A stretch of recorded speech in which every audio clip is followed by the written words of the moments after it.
Números, capítulo 8. Vamos a leer un poquito. Habló el Señor a Moisés diciendo: habla a Aarón y dile: cuando enciendas las lámparas, las 7 lámparas alumbrarán hacia adelante del candelero. Y Aarón lo hizo así, encendió hacia la parte anterior del candelero sus lámparas, como el Señor lo mandó a Moisés. Y esta es la hechura del candelero: de oro labrado a martillo, desde sus pies hasta sus flores era labrado a martillo, conforme al modelo que el Señor le mostró a Moisés. Así hizo el candelero. Bien, en principio el tema que se eligió en esta oportunidad, ¿no? Porque se podrían tratar muchos temas basados en la misma lectura, es a la manera de Dios. Amén. Y qué importante es eso a la hora de nuestro caminar con el Señor. No es como nosotros pensamos, queremos, sino a la manera de Dios. La manera del que sabe más que nosotros.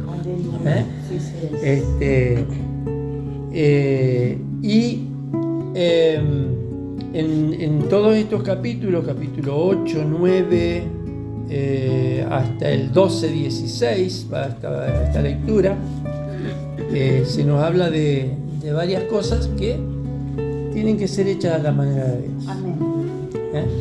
Que no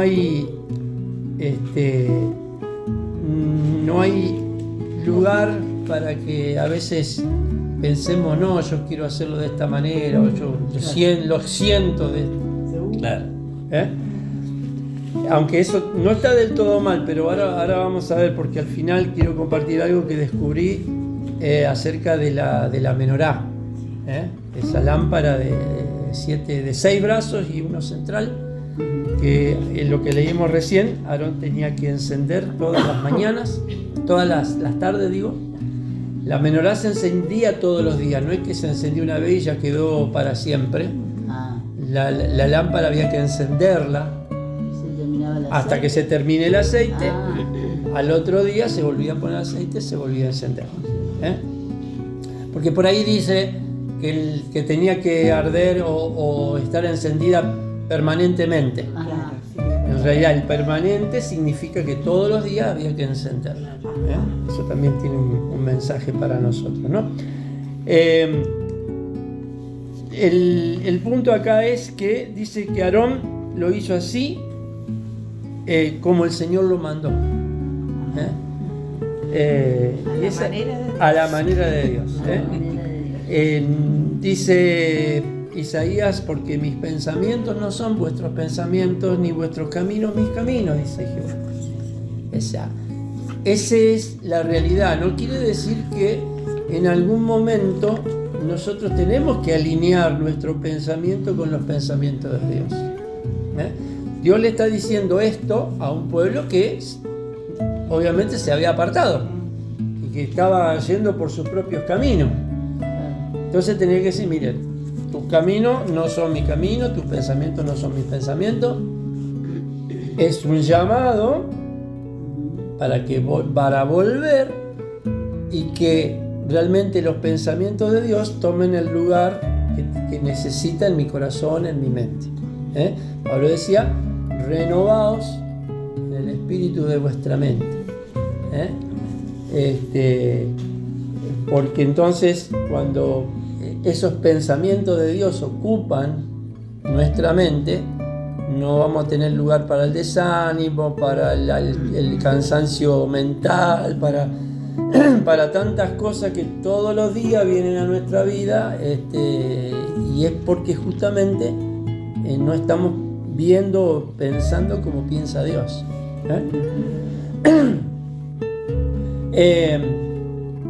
Y no solamente acerca de la luz. Vamos a ver que la lámpara, la menorá, tenía que alumbrar de la manera que Dios dijo que tenía que alumbrar. Los levitas tenían que servir a la manera que Dios estableció. El campamento tenía que marchar y ubicarse de la manera que Dios dijo que tenían que marchar y ubicarse.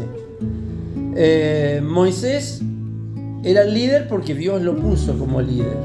no porque él levantó la mano y dijo yo quiero. Él no quería en realidad. En realidad no quería. Aarón tenía que ejercer el sacerdocio porque Dios lo eligió. 70 ancianos fueron designados por el Señor.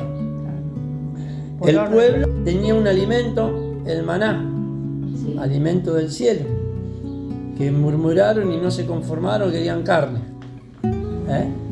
y despreciaron lo que Dios les había dado. Según la tradición judía, eso lo hemos escuchado muchas veces, que el pastor lo ha comentado, el maná tenía el gusto de aquello que uno quería comer en ese día. Es algo de la tradición, no está en la Biblia, no está en la palabra, pero siendo Dios un Dios sobrenatural, que elijo creer, dijo alguien. Tenía fe.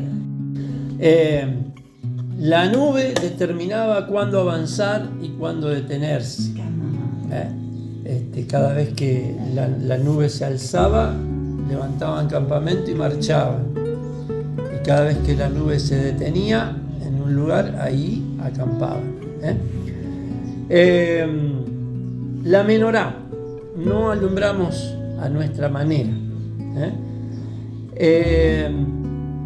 Aarón podría haber pensado, bueno, prendo la lámpara, el total era un lugar, no era muy grande, el tabernáculo ahí adentro no era muy grande, así que alumbre va a alumbrar igual. No, tenía que orientar esas lámparas de aceite hacia adelante para que alumbre hacia adelante. Dios indicó cómo debían iluminar. No somos llamados, dice aquí, a producir nuestra propia luz. No brillamos con luz propia. Jesús dijo, ustedes son la luz del mundo. Primero Él dijo, yo soy la luz. Pero luego dijo, ustedes son la luz. Pero una luz que no es nuestra. Es la luz que reflejamos. Es lo que nos alimenta, que después vamos a reflejar. Cuando nos alimentamos de la palabra, porque la luz es conocimiento y es palabra, eso es luz. Y ya vamos a ver después más adelante qué importante que es esto. Esa luz que tiene que alumbrar delante de los hombres, que lo que estudiamos, lo que aprendemos, lo que podemos leer, tiene que reflejarse en nuestra vida. O sea, no es solamente conocimiento, es vida. O sea, cuando Jesús dijo, así alumbre vuestra luz delante de los hombres, es la conducta. La conducta, la manera de conducirnos en la vida, que está guiada, dirigida por su palabra.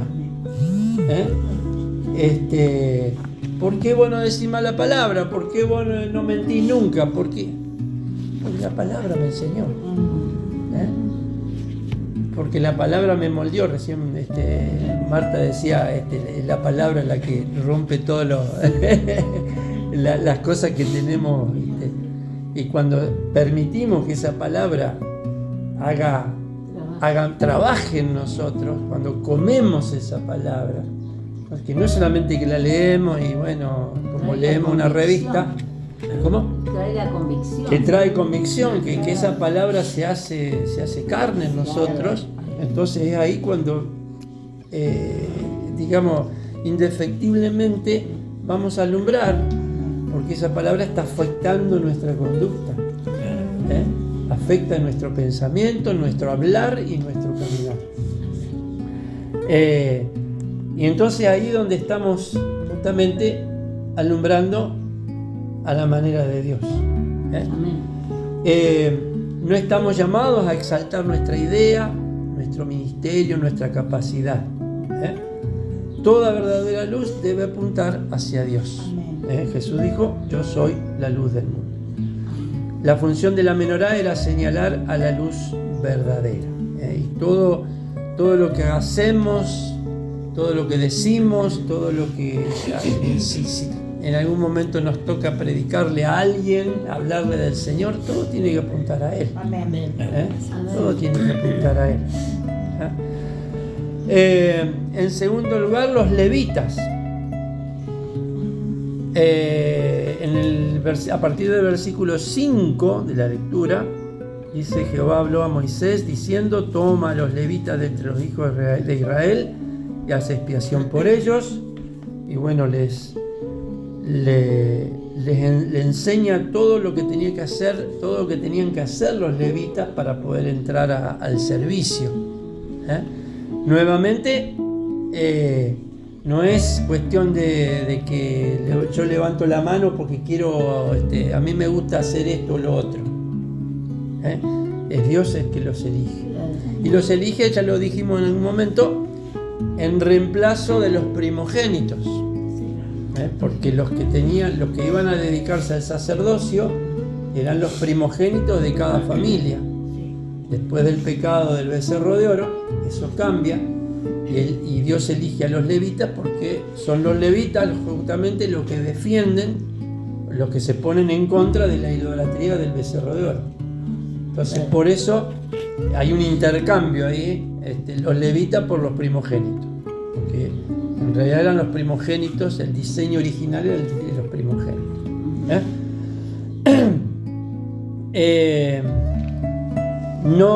No fue dice acá una decisión democrática, no hubo una elección a ver quién ganaba para ser levita. Un casting. Fue una elección divina, ¿no es cierto? Porque nuestro servicio a Dios no nace de nuestra voluntad. El verdadero servicio no nace del voluntarismo. Hay muchos voluntarios en la viña del Señor, y a veces los voluntarios no están en el diseño de Dios. El voluntarismo no es parte del diseño. Ahí tiene que haber un llamado.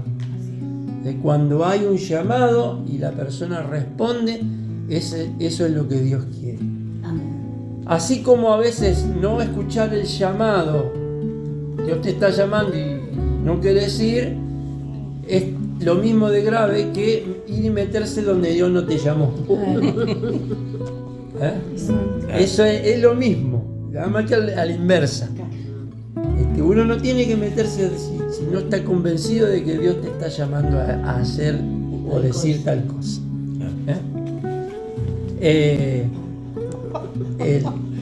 Y nosotros vivimos metiendo la pata.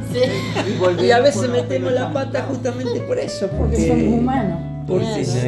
Porque a veces nos metemos donde Dios nos dijo. Si fuéramos como Dios, seríamos Dios, pero no. No somos perfectos. Claro, no somos perfectos. No existe, dice, la tentación de pensar: yo quiero hacer esto, yo prefiero aquel ministerio. ¿Qué nivel? Me gusta más esta tarea que la otra. Claro. Vuelvo a Moisés. Moisés, cuando el Señor lo empieza a llamar delante de la zarza, el tipo no quería saber nada. Sí, voy. ¿Y qué trabajé? Como el chavo. Y después, creo que es en esta misma para allá donde Moisés le cuestiona a Dios: ¿para qué me pusiste acá? Claro. No, matame. O sea, cuando vemos Jesús eligiendo a sus discípulos, no dijo: che, ¿quién quiere venir? Necesito 12, a ver, levanten la mano. Dijo: venga. No. Claro. Vos. Jesús los eligió. Sí, había mucha gente que lo seguía, discípulos que se hicieron discípulos. Muchos se volvieron atrás cuando Jesús empezó a apretar la clavija un poco, se volvieron atrás y Jesús le dijo: ¿Te querés ir también? Entonces, la pregunta que todos debemos hacernos es: Señor, ¿qué querés que haga? Heme aquí, envíame a mí. Pero, ¿qué quieres que haga? Si vemos los llamados de los profetas, son todos muy particulares. Cuando vemos el llamado de Jeremías, que Jeremías dijo: soy un niño, soy chico yo para... No, vos no digas soy niño, porque vos vas a hacer lo que yo te diga, vas a hablar lo que yo te diga. Como David. ¿Se acuerda que David era un pibe y claro, Dios lo eligió y bueno? ¿Y Samuel? Samuel, Más chico todavía. chiquitito. Más chico todavía. más chico de que David. Que ya todavía. el Señor le habló de niño y, Claro. y el sacerdote le dijo, sabía que sus hijos no estaban siendo de ejemplo. Le dijo, decime lo que te dijo el Señor, decímelo igual. Igual, en otras Era palabras. dura la palabra, pero bueno. Y él le tuvo que decir, un niñito, todo lo que el Señor le dijo. Y bueno, fue llamado a ser profeta. Y fue profeta. Corintios 12 nos enseña, bueno, que Dios reparte dones de acuerdo a su voluntad. No hay una carta que vos digas, bueno, yo quiero esto, lo otro. No, Dios es soberano en esas cosas, pone dones en nosotros y quiere que usemos esos dones. Dios nos va a bendecir, nos va a prosperar cuando estemos en su diseño usando lo que Dios ha puesto en nosotros. Más adelante tenemos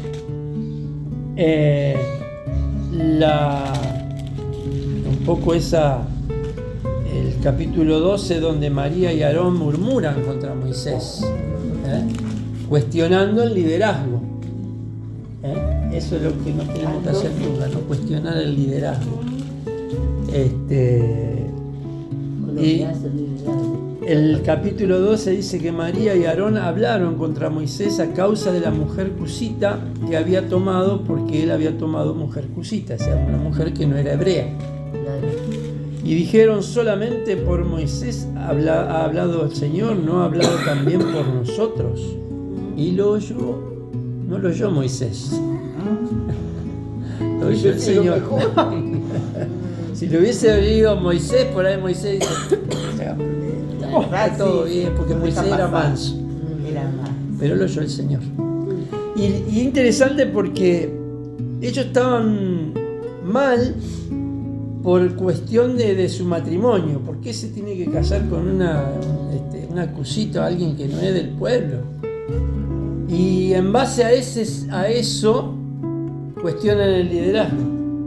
O sea, no tiene nada que ver una cosa con la otra. Pero a veces la gente usa excusas para cuestionar el ministerio de algún líder. El líder se arreglará con el Señor si está en alguna infracción o en algún problema. Pero la actitud de los que son liderados tiene que ser de respeto a la autoridad. Si yo entiendo que fulano, mengano que está en el liderazgo está con el pie adelantado, digamos, cuestión de él, oraré por él para que el Señor le muestre, pero no puedo cuestionar la autoridad que Dios le dio. Porque, todo líder no es perfecto. Todo líder algún problema, algún error, alguna cuestión va a tener. Y a veces a los que están en el liderazgo suelen estar más en el ojo de la gente, porque es visible, y entonces al líder lo van a cuestionar, mirá cómo andan los hijos, mirá cómo anda. Y es muy triste eso, porque vuelvo a repetir, la vida de ningún líder es perfecta. Lo hablamos con el pastor la vez pasada. Hemos conocido evangelistas que han caído en pecado grosero y sin embargo predicaban y la gente se convertía. ¿Y what? ¿Cómo es eso? ¿Entendés? O sea, no lo exime del error, del pecado, pero de pronto la gente recibe lo que Dios quiere que reciba. El don está. El don está. Por eso irrevocables son los dones. el don no quiere decir que haya una vida intachable. Uno puede tener un montón de dones y sin embargo ser alguien de mal carácter, alguien que no está en santidad del todo. ¿Sí? ¿Qué puede ser eso? Jesucristo fue... Porque los dones los da Dios. Pero la transformación, Pero no la transformación de mi carácter es de mi responsabilidad. A la larga tendrás que tener. ¿Por qué? Porque existe la idea de que acepté al Señor, hice la oración de entrega y a partir de mañana ya no miento, ya no fumo, no me emborracho, no robo, ya automáticamente. No es Creen así. eso. Bueno, Hay que proponérselo. el tema es que sí, Dios me salva, pero a partir de ahí Pablo dice, nueva criatura es. Las cosas viejas pasaron, todas son hechas nuevas, pero el tiempo verbal de la traducción no es el correcto, porque el tiempo verbal sería todas las cosas están siendo hechas nuevas. ¿Ah? El proceso para cambiar mi carácter, para sacarme todas las mañas que tenía encima, depende de mi voluntad. Sí, sí. Depende de mi voluntad. Dios me va a ayudar, Dios va a poner la fuerza, Dios me va a ayudar todo lo que Él pueda, lo que le compete a Él ayudarme, me va a dar las herramientas, pero el proceso y el trabajo lo tengo que hacer yo. Eso lo comentaba creo que el sábado pasado acerca del espejo. El Ah, sí, espejo. eso estuvo muy bueno. La palabra es un espejo. Ahora, el espejo no te peina. Vos te mirás al espejo y te das cuenta cómo estás. Claro. El que tiene que arreglarse Es uno. es uno. Tiene razón. El espejo no lo va a hacer por vos. Sí, sí. Todavía no se inventó. Ahora el tema del líder, del liderazgo que tenés dones y todo. O sea, podés transformar vida, hacer, deshacer, todo, pero la persona que está recibiendo te conoce. Es decir, vos me decís a mí esto, y vos... Bueno, pero eso es porque ¿Cómo queda? ¿Cómo eso es queda porque eso? no está escuchando la voz de Dios, sino la voz de la persona. Del hombre, claro. O sea, cuando uno escucha O sea, está muy una linda predi- tu relato, pero... es entendible desde el punto de Claro. vista humano. Ah, María y Aarón. claro. ¿Cómo va a ser líder vos que va a venir a hablar si vos te casaste? Exacto. Claro, le dijeron. Es lo Una mismo. mujer fuera del pueblo, que no tenemos. Cuando yo escucho una predicación, no tengo que estar juzgando a la persona. Tengo que estar juzgando lo que escucho, Claro. no a la Si es persona. de la palabra o no. Si eso que está diciendo afecta mi vida, toca mi corazón, siento que es una palabra de Dios para mí, Eso. no importa si el otro hace cualquiera, yo tengo que escuchar la voz de Dios. Por eso es que a veces Dios habla de tantas maneras que te puede hablar por un incrédulo, Sí. Un niño, un niño, alguien un ateo, un incrédulo. que de pronto te dice una frase que te deja. Ajá. Claro. Sí. Y Nos Bueno. pasa todo el tiempo, nos pasa eso. Pero sí, totalmente. Eso le pasó a esta sierva de Rosario, que ella decía que ella era muy católica, tenía una mesita llena de santos y a todos los mimaba, Claro. a todos los con- Claro. Y entonces dice que después empezó a andar mal, una depresión grande. Entonces fue a lo que van a un curandero. Claro. Porque Claro. Claro, no encontraba la salida. claro, ella no encontraba salida y entonces fue y el curandero, le escuchó, pero cuando le fue a como Imponer las imponer manos. las manos, dice que el hombre era como una fuerza que lo llevó para atrás y quedó contra la pared así, dijo, yo no te puedo tocar. Y ella se quedó, ¿qué pasa? Dijo que no. Dice, yo no puedo hacer nada porque alguien ha orado, ora por vos. ¿Sabes qué? Tenés que ir a una iglesia para que La te curandera. oren. Asustado, ¿viste? Claro. Dice, porque yo no te puedo liberar, no te puedo hacer nada. No sos, o sea, sos intocable para mí. Claro. Y A ella mí hoy me es pasó. una. Y A mí me ella, pasó. y ella hoy es una profeta, una Mirá. mujer usada junto con su esposo. Sí. Salió de todo eso, o cuando fue a una iglesia, dice, fue un lugar donde había 2 o 3 personas. ¡Qué experiencia! Y Y bueno, 2 o 3 personas, y dice, y ahí, dice, el Señor, mientras me oraban, dice yo, no sé, cayó, no se acordó más, pero el Señor ahí obró, pero porque, digamos, en ese hombre hay un don. Bueno, Pero ¿cuánto es un más? testimonio para Mal uno usado. saber, Claro, porque- pero ¿cuánto más con el tema del liderazgo? Ada está hablando de alguien que está del otro lado directamente. Sí, sí, sí. Pero ¿cuánto más alguien que tuvo un llamado, que ejerce un llamado, que no es perfecto, pero que ha tenido un llamado y está ejerciendo lo que Dios le dijo que tenía que hacer? Entonces el problema no era con Moisés, el problema era Dios. O sea, cuestionar la decisión de Dios Claro, claro. en cuanto al liderazgo. Eso es lo grave. Es fácil criticar a quienes ocupan una posición de autoridad, lo que estábamos diciendo recién. La Escritura dice, porque el Salmo 75, 6, 7, porque ni de oriente ni de occidente viene el enaltecimiento, mas Dios es el juez, a este humilla y a aquel enaltece. Él hace como él quiere. La opción sería no murmurar como hicieron María y Me Aarón, retiro sino y voy a un lugar donde oro primero y le pregunto personalmente. Claro. Porque en una de esas yo estoy viendo una cosa y la realidad es otra. ¿Me explico? No, porque tampoco tenés que dejar pasar, porque no dejar No, errante a la pero persona, vos vos ¿quién- mirar y no hacer nada. Claro.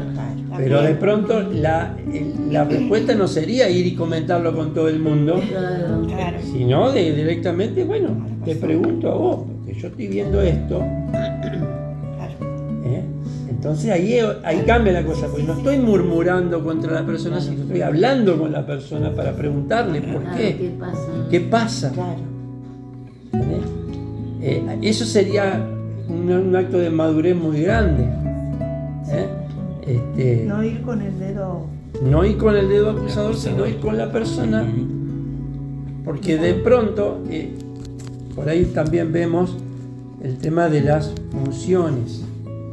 Dios pone en autoridad a algunas personas, pero no quiere decir que esas personas sean más importantes que otras, porque todos somos participantes del cuerpo, todos somos miembros del mismo cuerpo y todos son importantes. Mencionábamos hace un ratito Corintios, 1 Corintios 12, donde habla de los apóstoles, maestros, evangelistas, y sobre todo el mover profético nos trajo la idea de que el que estaba ya el top era el apóstol. Ah, Y el apóstol en realidad es un siervo, es un enviado. Eso quiere decir apóstol, un enviado. Alguien que dice, mirá, necesito que vayas y anda a comprarme medio kilo de pan. Eso es un apóstol. O sea, es un enviado. Pablo no se envió solo, claro. lo enviaron. Pero en nuestro pensamiento, a partir de las escuelas proféticas y todo eso, apóstol y profeta son allá arriba intocables, y son simplemente funciones dentro del cuerpo, que no quiere decir que alguien que no tiene esa función no le puede decir, mirá, estás haciendo esto y esto, pero la palabra dice otra cosa. Bueno, seguimos.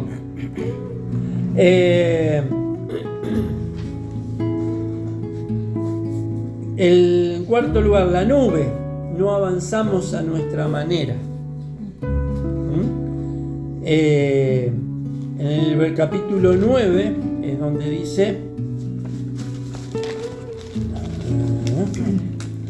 a partir del versículo 15, pero leo el 19, capítulo 9, versículo 19, cuando la nube se detenía sobre el tabernáculo muchos días, entonces los hijos de Israel guardaban la ordenanza de Jehová y no partían, y cuando la nube estaba sobre el tabernáculo pocos días, al mandato de Jehová acampaban y al mandato de Jehová partían.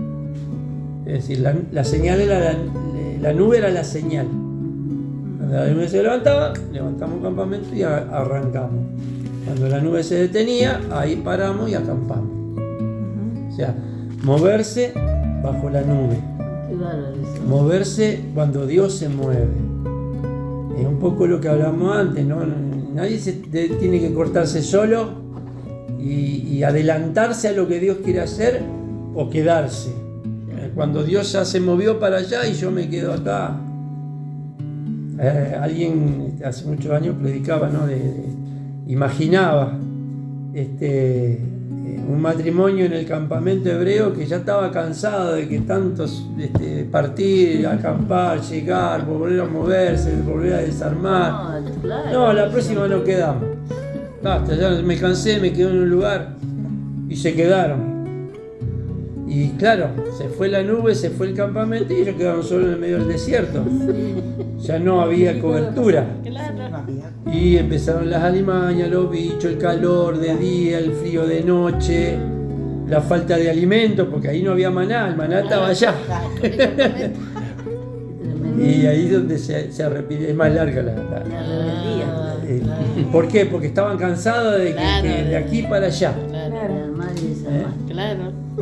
A veces, Claro, porque ¿cuál es el tema? Que a veces la iglesia va sufriendo cambios. Sí. La iglesia local, si uno se pone a comparar cómo era hace años y cómo es ahora, sí, hay cambios. Pero uno tiene que seguir el mover de Dios. Los cambios son siempre desafíos, Claro. que nos sacan de la comodidad, nos sacan del confort, nos sacan de mi puestito, que yo estoy ahí, estoy cómodo. Y Dios te saca. Hay un pasaje que habla, antes de llegar a Sinaí, el pueblo estaba en Refidim. Y Refidim es lugar de descanso. El descanso de vez en cuando está bien, Claro. pero no te quedás a vivir en Refidim. Bueno, el Señor Tenés permite que ir a Sinaí. todos esos movimientos, ¿no es cierto? ¿Cómo? Porque el Señor permite también. Obvio que sí, porque el mover de Dios es siempre dinámico. Siempre, Dios es Dios creativo y Dios es dinámico y Dios siempre está en avance. Claro. No. Lo mismo que nuestra vida espiritual es. El hecho de estar estancado es un retroceso. Uno no puede estancarse en la vida espiritual. No puede conformarse, yo que ya la edad que tengo, ya ¿qué más necesito? Ya está. No, porque Dios trae nuevas revelaciones todo el tiempo. Todo el tiempo Dios está añadiendo. Miren si Dios se hubiese conformado con que Abraham tenga un hijo y viva en el desierto y ya está. Y Abraham se hubiese conformado con un hijo. Y no hubiese seguido el mover de Dios. Es más, se conformaba con Ismael.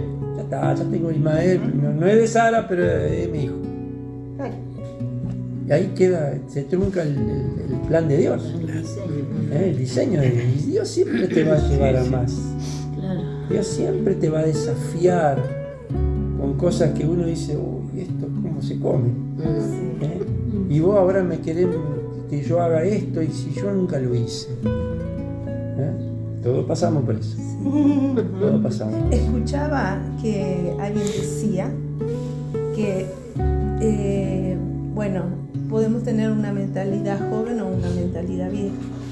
Y la mentalidad vieja es la que se estanca.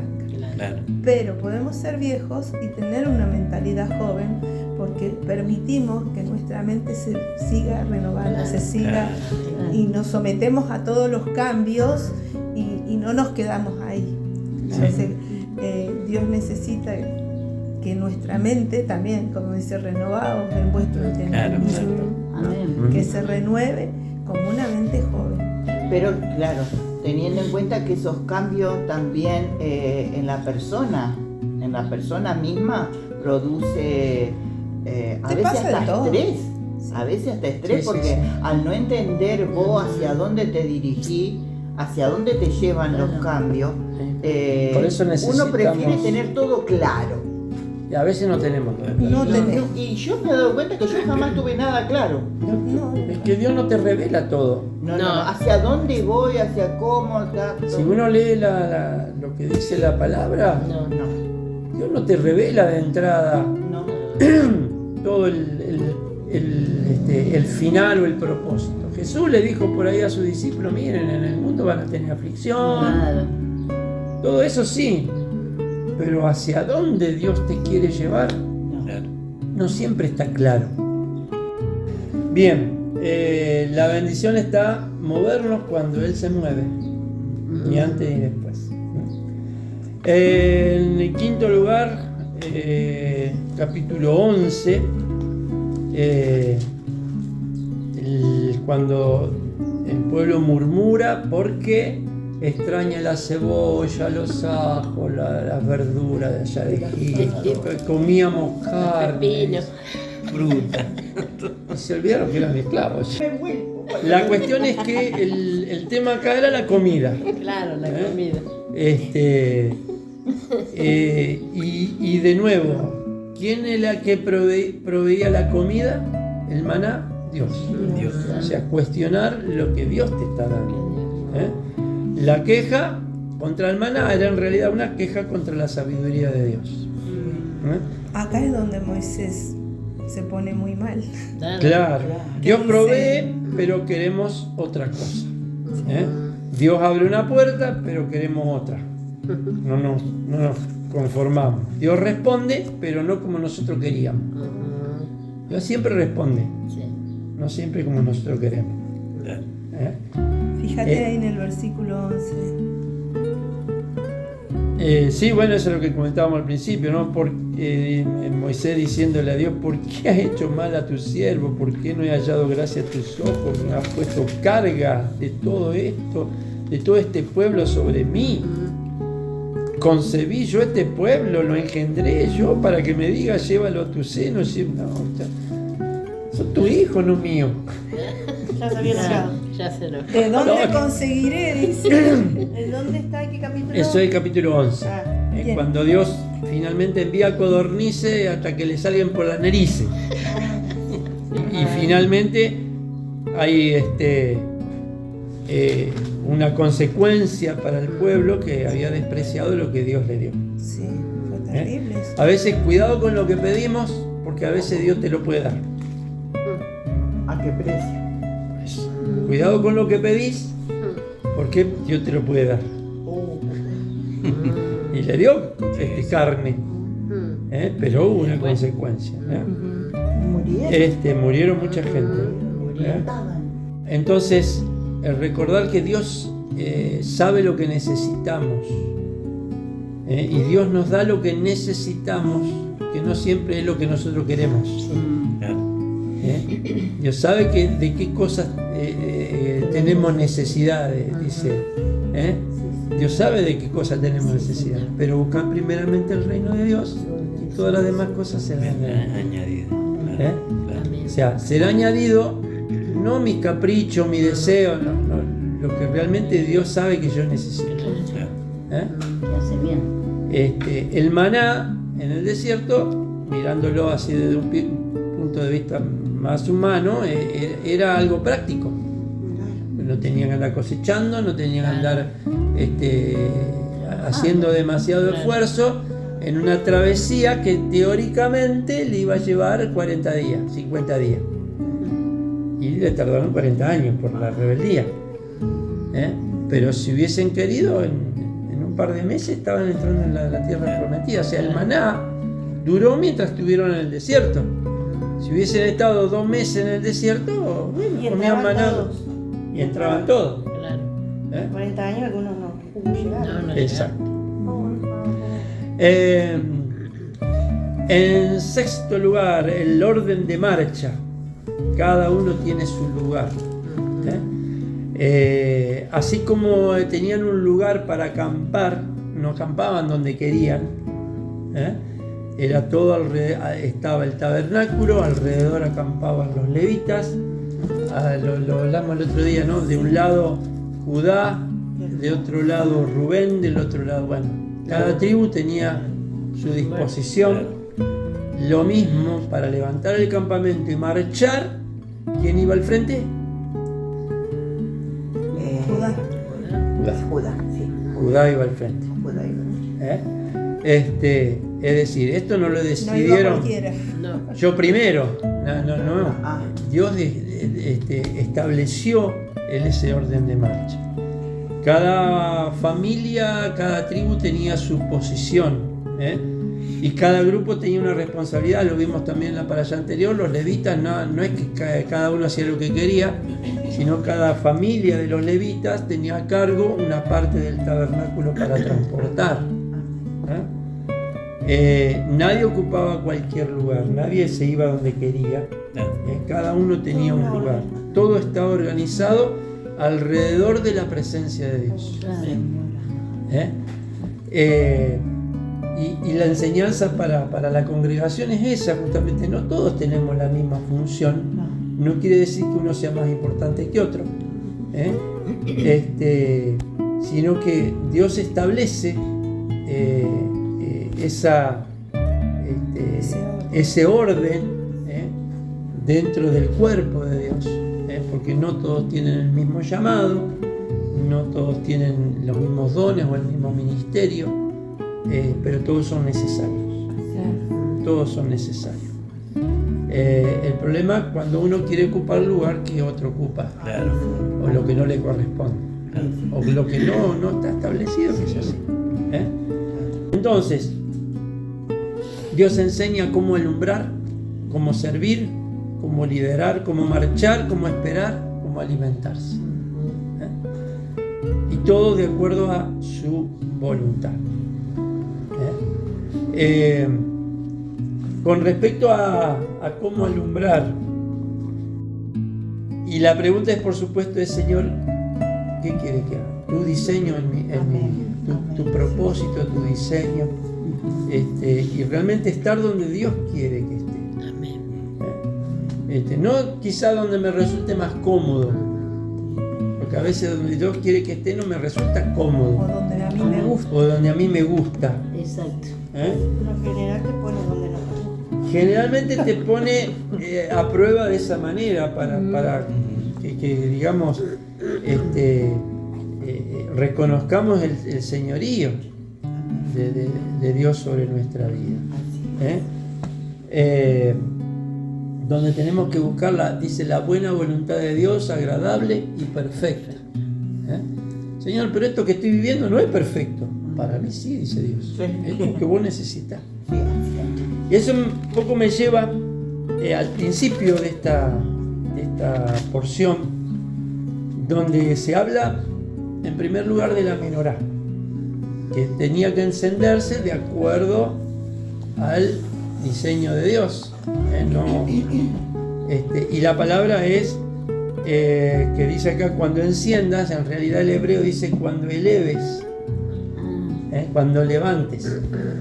Algunos dicen que la tradición, que quizás era un poco alta esa menorá, entonces Aarón tenía que subirse en una plataforma, en algo más alto para poder encender. Entonces por eso dice que cuando eleves. Y eso me llevó a preguntarme, ¿cuánto medía de alto la menorá? ¿Ustedes saben? ¿Saben por qué no saben? Porque la Biblia no lo dice. Claro. Pero tenía que hacer así. Posiblemente, esto lo dice la tradición, que medía entre unos 60 y unos 80 más o menos de alto la menorá. Leo un poquito, no lo busquen, Éxodo capítulo 25. Dice, harás además un candelero de oro puro, labrado a martillos, se hará el candelero, su pie, su caña, sus copas, sus manzanas, sus flores serán de lo mismo. Saldrán 6 brazos de sus lados, 3 brazos del candelero a un lado, 3 brazos al otro, 3 copas en forma de flor de almendro y un brazo de una manzana y una flor, 3 copas en forma de flor de almendro en otro brazo, una manzana y una flor, así en los 6 brazos que salen del candelero, y en la caña central del candelero 4 copas en forma de flor de almendro, sus manzanas, sus flores, y sigue toda la descripción.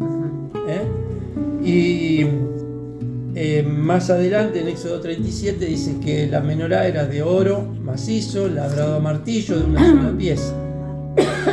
Labrado a martillo. Esto es importante. La cuestión es que uno lee todas las instrucciones que son muy minuciosas acerca del tabernáculo, el arca del pacto, la mesa de los panes de proposición, el altar de los sacrificios, todo tenía sus medidas. Todo tenía medidas exactas, menos el candelabro. La Biblia no menciona medidas. Un poco buscando, leyendo, viendo, y uno empieza a entender, la menorá es luz. La luz no tiene medida. No podemos medir el conocimiento, el crecimiento espiritual, la luz que hay en nosotros, que tiene que ir en aumento. Claro. Tiene que ir en aumento hasta que el día es perfecto, dice. Entonces, por eso, un poco por eso no tiene medida, porque la luz siempre tiene que ir en aumento. Por otro lado, aunque no se menciona medida, se menciona peso, que dice que era de un talento el oro. El oro es un material denso, que una pequeña porción es un poco como el plomo, es bastante parecida a la densidad del plomo al del oro, aunque no es lo mismo, donde algo pequeño tiene su peso. Leyendo Segunda de Corintios, capítulo 4, Pablo está hablando ahí al principio de las tribulaciones, de las pruebas, del martillo. La menorá, ¿cómo se hacía? ¿Cómo se tuvo que hacer? A martillo. Dice Pablo que estamos atribulados en todo, mas no angustiados, en apuro, pero no desesperados, perseguidos, mas no desamparados, derribados, pero no destruidos. Y habla de las pruebas que a veces tenemos que soportar. Dice, pero esta leve tribulación momentánea produce en nosotros un cada vez más excelente y eterno peso de gloria. El martillo produce eso. La menorá no tenía medidas, pero tenía peso. Ese peso de gloria que se puede ver en nosotros cuando se ve la luz del Señor en nosotros. En otro pasaje por ahí de Corintios, esta vez sí en 1 Corintios, donde se habla del fundamento que es Cristo y que cada uno sobreedifica, habla de distintos materiales. Dice, sobre ese fundamento alguno edificare oro, plata, piedras preciosas, madera, heno, hojarasca. Va de mayor a menor el peso. Claro, de mayor. Va de mayor a menor. ¿Qué es lo que Dios quiere que edifiquemos? Dios quiere que edifiquemos oro. Es decir, algo que tenga ese peso espiritual en nosotros. Por eso la menorá, sin decir algo, nos está enseñando mucho. Sin decir cuánto mide, nos está enseñando algo muy profundo, que esa luz en nosotros tiene que ir en aumento, produciendo en nosotros justamente mayor peso de gloria, mayor profundidad en la experiencia, mayor luz, mayor testimonio. Y volviendo al tema, eso lo logramos cuando justamente estamos en el diseño de Dios. Cuando estamos en el medio de su palabra, de su diseño, de su propósito. Y es lo que tenemos que buscar. No, a veces no siempre lo logramos a la primera. Pero eso no quiere decir que no tenemos que seguir intentándolo y buscando. Prosigo a la meta. Proseguimos a la Amén. meta. Pablo no se ufanaba de haber llegado, sino que él decía, yo prosigo. Y era Pablo. Claro. Hebreo dice que Dios es galardonador de los que le De los buscan. que le buscan. Sí, Señor. Y nunca tenemos que pensar que ya llegamos. Siempre tenemos que tener la actitud de buscadores. Claro. Aunque hayamos llegado a alguna verdad, esa verdad siempre puede tener distintos matices y distintas profundidades en nuestra vida. Por eso siempre tenemos que estar buscando. Siempre tenemos que estar yendo un poquito más. No para nuestra vanagloria, sino para la gloria de Dios Amén. y para nuestro crecimiento y el crecimiento de los que están alrededor nuestro. Amén. Pedirle a Dios que Él ilumine, que Él muestre, que Él nos ubique en su voluntad. No hay nada más que traiga más paz a nuestro corazón que saber que estamos en el centro de la voluntad de Dios. Amén. Gloria a Dios. Cuando uno no está en la voluntad de Dios va a perder la paz, va a perder muchas cosas. Pero estar en la voluntad de Dios trae paz. No trae tranquilidad. No es que estamos tranquilos, pero trae paz. La paz no es lo mismo que la tranquilidad. O la ausencia de problemas. Hay una canción que por ahí dice, en paz en medio de la tormenta. Puedes tener... Esa es canción de... ya tiene algunos años, ¿no? Pero bueno. Pero siempre viene bien recordar eso, que la paz de Dios no significa ausencia de problemas, sino estar en el medio de su voluntad. Amén. En el medio de, como hablamos, de estar dentro del diseño de Dios, dentro de lo que Dios quiere para nuestra vida.